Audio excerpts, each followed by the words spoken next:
day po sa inyong lahat. Welcome na naman po sa another episode ng ating vlog na kung saan ang topic po natin for today ay tungkol sa katanungan ng isa sa mga subscriber natin. Bakit daw kapag naglaga siya ng itlog, dumidikit yung balat kapag babalatan niya na, kapag naluto na? Sana daw mabigyan ko ng kasagutan at sinasabi niya na hindi daw ganun kasarap yung itlog kapag dumidikit. So, ano daw yung problema nun? Naisipan kong gawan ng content ngayong umaga. Ayan. So, unang-una, ang masasabi ko dyan, ang itlog kapag nilaga mo at kapag binalatan mo at dumidikit yung kanyang balat, ang alam ko po dyan ay dumidikit siya dahil fresh yung itlog na nilaga nyo. So kapag sinabi kong fresh, kay itlog lang yan kanina o kahapon. Ayan. So ang itlog po kasi na fresh, ang karakteristik niya ay kapag nilaga mo, talagang didikit po yung kanyang yung balat. Actually, ang dumidikit yung kanyang membrane, ano? 'Di ba?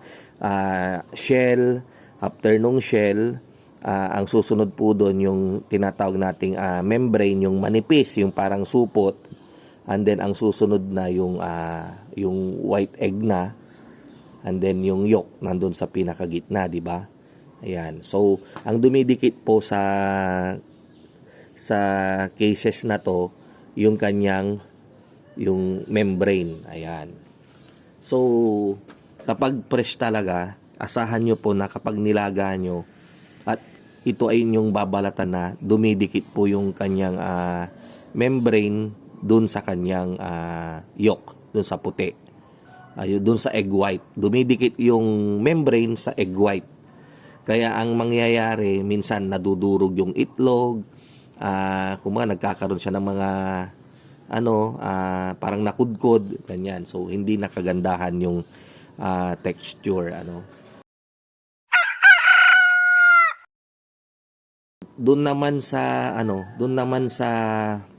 lasa, honestly matagal na akong nag-iitlog, kumakain din ako ng itlog, pero parang hindi ko pa napansin na po na yung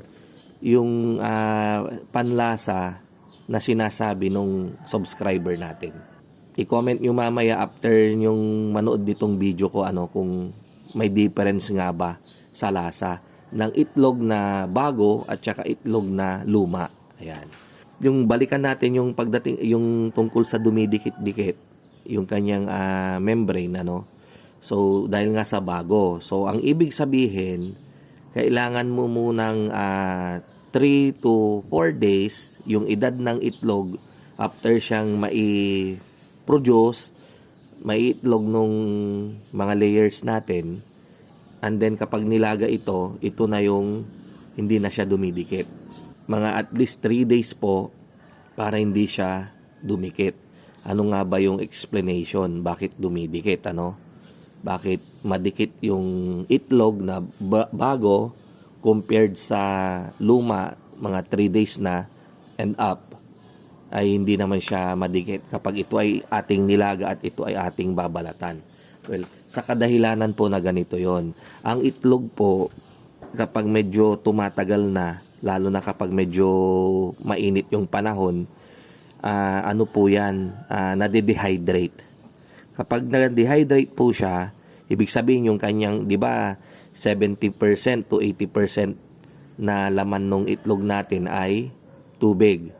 So, dahil nga sa init, nade-dehydrate yung itlog. Yung tubig dun sa loob niya, unti-unting nababawasan yan.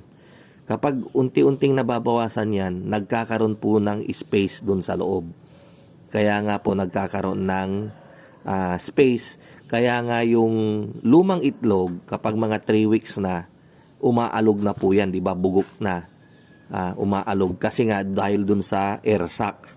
Yung nagkakaroon po ng hangin dun sa loob ng kanyang shell at saka between the shell at saka yung sa membrane, So nagkakaroon ng space yan. Kaya kapag inalog natin ganon, umaalog siya.